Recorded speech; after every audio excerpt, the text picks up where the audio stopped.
मेरा नाम आरिफ है और मैं लखनऊ से हूँ। मेरे साथ इसी साल 2024 में एक बहुत खौफनाक हादसा हुआ और मुझे 1 महीने तक इस बात का बिल्कुल भी पता नहीं चला था। मैं अपने माँ बाप का इकलौता बेटा हूँ और मेरी उम्र 36 साल की है। मैंने उस वक्त तक शादी नहीं की थी, लेकिन मंगनी हो चुकी थी। मेरा पिछले साल 21 दिसंबर को एक एक्सीडेंट हुआ था मोटरवे पर, जिसकी वजह से मेरी टांग में फ्रैक्चर हो गया था। मुझे कई महीने तक बिस्तर पर रहना पड़ा। मेरे घर में नौकर चाकर होते थे जो काम करके चले जाया करते थे, लेकिन बशीर चाचा हमेशा मेरे साथ ही रहते थे, जो मेरे पेरेंट्स के ज़माने से इस घर में ही थे। मैं कभी भी पालतू जानवर रखने का शौक़ नहीं रखता था, मगर इस हादसे के बाद मेरे एक डॉक्टर दोस्त ने मुझे सजेस्ट किया कि पालतू कुत्ता रख लो अपनी हिफाजत के लिए। उसने मुझे एक जर्मन शेफर्ड भी ला कर दिया। यह काले रंग का कुत्ता था और साइज में काफ़ी बड़ा भी था और उसके फार्म हाउस पर पला बढ़ा था। जब से वह कुत्ता मेरे घर में आया, तब से ही मेरी पूरी लाइफ चेंज हो गई थी। उस कुत्ते में ऐसी क्या बात थी कि मैं उसके पास खींचा चला आया। मैंने 2 दिन में ही उसका नाम जिमी रखा। जिमी को खाने पीने का सामान चाचा ही ला कर देते थे, पर उसे मैं खुद अपने हाथों से ही खाना खिलाना पसंद करता था। यह एक खास नस्ल का कुत्ता था, जिसकी एक आँख सफ़ेद और दूसरी काली थी। जब मैंने उसे पहली बार देखा तो मुझे भी बहुत हैरानी हुई थी। बशीर चाचा अपने क्वार्टर में सोने चले गए थे, जबकि जिमी मेरे साथ मेरे रूम में ही सोता था और पूरा घर रात के टाइम घूमता था।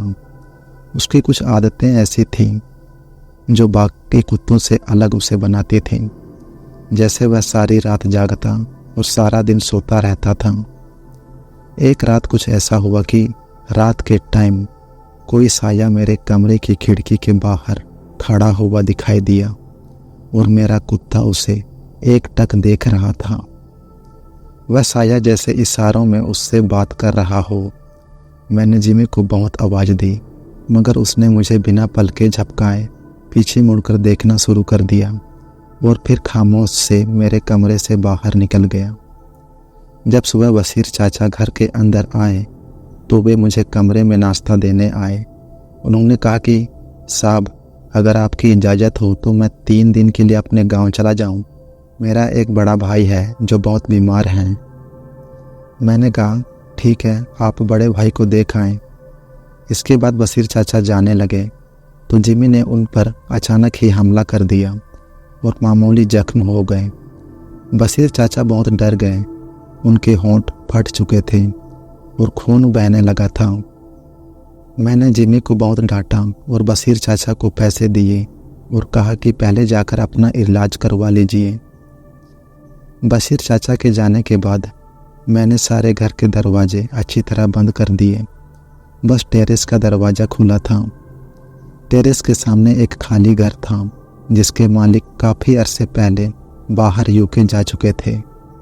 वह घर बंद पड़ा हुआ था, मगर जब से जिमी आया था वहाँ सामने भी लोगों का शोर सुनाई देने लगता था और रात के वक्त उस घर में मोमबत्तियाँ भी जलती हुई नज़र आ जाया करती थी। जिस दिन बशीर चाचा गए उसी रात बहुत तेज़ बारिश हुई थी और सर्दी बहुत बढ़ चुकी थी। रात के 1 बजे जब मैं ऊपर कमरे में था तो मुझे किचन के बर्तनों की आवाज़ें सुनाई देने लगी। जिमी रात के 1 बजे मेरे टेरेस में खामोशी से उस घर की तरफ देखे जा रहा था। मैंने सोचा कि जिमी ऊपर है तो नीचे किचन में कौन होगा। फिर धीरे धीरे नीचे गया तो देखा कि रहमान किचन में चूल्हे पर एक बहुत बड़ी कढ़ाई पर रखकर कुछ पका रहा था। मैंने पूछा, आप तो गांव गए थे ना?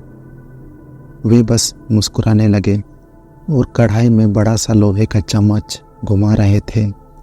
फिर उन्होंने प्लेट में एक बहुत बड़ा मांस का टुकड़ा रखकर मेरी तरफ बढ़ाया और बोले, ले तू भी खा। तभी मैंने नोट किया कि उनके होंठ तो बिल्कुल सही थे, कहीं कट का निशान था ही नहीं। मैंने पूछा, ये आप किसके लिए इतना ज़्यादा खाना बना रहे हो? वे बोले, जिमी के लिए। और उसी समय जिमी सीढ़ियों से भागता हुआ नीचे आया और मेरी आंखों के सामने वह गर्मा गर्म मांस खाने लगा। उसने कुछ ही मिनट में सारा मांस खा लिया। ऐसे ही कुछ अजीब चीज़ें मेरे साथ होने लगी। मैं सुबह उठता तो कल रात की बातें बिल्कुल याद ही नहीं रहती। रोज़ बशीर चाचा जिमी के लिए खाना बनाते और जिमी सारा खाना चट कर जाता। एक दिन मैंने देखा कि बशीर चाचा कढ़ाई में कुछ पका रहे हैं। मैंने पूछा, आप किसके लिए इतना खाना बना रहे हो? जिमी को कुछ नहीं दें, उसका खाना बाजार से आता है, सिर्फ वही दें। मैंने देखा कि किसी जानवर का सिर प्लेट में रखा हुआ है। मैंने कहा, ये आप जिमी को ना दें। तभी वो बोले, आज बहुत मेहमान घर पर आए हैं। और फिर उन्होंने ड्राइंग रूम की तरफ इशारा किया। तब मैंने देखा तो वह लोगों से खचाखच भरा हुआ था। मैं अंदर गया तो देखा कि हमारे बड़े सोफे पर जिमी बैठा है और उसके सामने सभी औरतें सफ़ेद साड़ी पहने नज़रें घुमाए हुए जिमी को देख रही थी। इतने में रहमान ने बहुत बड़े बर्तन में मांस का बड़ा सा टुकड़ा निकाल कर रख दिया। उस गोश्त के अलावा कुछ भी नहीं था। फिर हिम्मत जुटाकर मैंने कहा, कौन हो तुम लोग? मेरे घर में आखिर क्या कर रहे हो? इस पर सबने मुड़कर मेरी तरफ देखा और बोले, हम आपके नए पड़ोसी हैं जो कुछ दिन पहले सामने वाले घर में आए हैं। उन सब लोगों की आंखें जिमी की आंखों की तरह ही थीं, एक सफ़ेद तो दूसरी काली।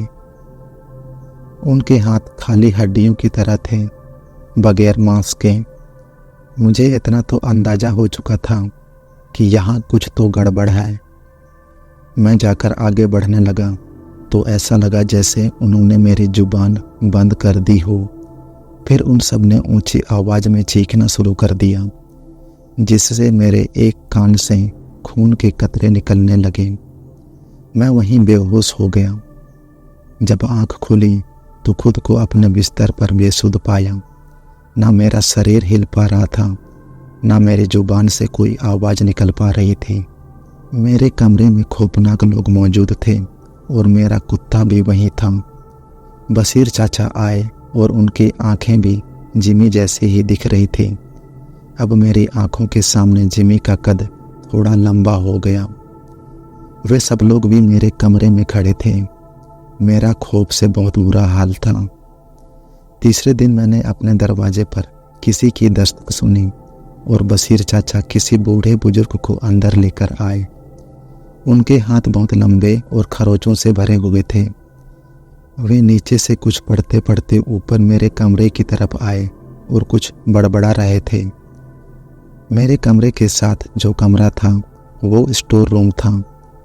मैंने देखा कि बशीर चाचा और उस बुजुर्ग आदमी के आने से पहले सब उस स्टोर रूम में जाकर घुस गए और उनके साथ भागता हुआ जिमी भी अंदर चला गया। अब उनकी खौफनाक आवाज़ें आने लगी, जैसे कोई माता मना रहा हो। उसके बाद बशीर चाचा और वह अजीब बूढ़ा आदमी मेरे पास आकर खड़े हो गए। उनके हाथ में कुछ था जिसे देखकर वे कुछ पढ़ने लगे। फिर 30 मिनट के बाद उन्होंने कहा, बात करो बेटा। और मैं अब बोल रहा था। मेरी आवाज़ अब खुल चुकी थी। बशीर चाचा बोले, मेरा भाई तो मर चुका है और मैं उसका अंतिम क्रिया करवाकर अगले दिन निकल चुका था। जब मैं यहाँ आया तो मैंने जिमी को सामने वाले घर में घूमते हुए देखा। दूसरी तरफ आपके घर के अंदर से भी वही भौंक रहा था। मुझे अंदर भी वही नज़र आया। मुझे पिछले हादसे से ही अंदाज़ा हो गया था कि जिमी यह कुत्ता नहीं है। मेरा शक सही था। मुझे समझ आ चुका था कि यह कोई शैतानी चीज़ है जो आपके घर में कुत्ते की शक्ल में मौजूद है। फिर उल्टे पैर में वापस लौटा, पीर बाबा को बुलाकर लाया उन्होंने घर को बाहर से देखकर ही बता दिया था कि शैतान इस घर में कब्जा कर चुका है। फिर हम सीधा तुम्हारे पास ऊपर आए। बशीर चाचा के होठों पर बैंडेज भी था। फिर बाबा ने बताना शुरू किया कि सामने वाला घर अरसे से बंद पड़ा है और उसके ऊपर वाले पोर्शन में कुछ बेचैन आत्मा रहती है। उन्होंने पहले दिन ही तुम्हारे कुत्ते को मार डाला था जब वो टेरिस में सो रहा था। उन्होंने उसे सोते हुए ही मारा और उसका मांस खा लिया, और उनका सरदार उसी कुत्ते की शक्ल में तुम्हारे घर आकर दाखिल हुआ, और उसके पड़ोसी रोज आकर उसके साथ मिलकर कोई रिचुअल करते। तुम्हारे घर बशीर चाचा की शक्ल में भी वही था। उन सब के लिए कच्चे मांस का बंदोबस्त करता था। फिर बाबा ने कहा 4 दिन तक मुझे यहाँ रहना होगा शुद्धि के लिए। उन्होंने 4 रातों तक मेरे कमरे के टेरिस में बैठकर तंत्र जाप किया। इस बीच मैंने अपने हर कमरे, घर और हर कोने से भयानक आवाज़ें सुनी, जैसे कोई अपना सामान घसीट घसीट कर ले जा रहा हो और मेरे घर से चीखते हुए निकल रहा हो। और बहुत ज़्यादा तादाद में ये सब लोग और आवाज़ें मौजूद थी। उसके बाद बशीर चाचा ने सारा घर साफ करवाया और धुलवाया।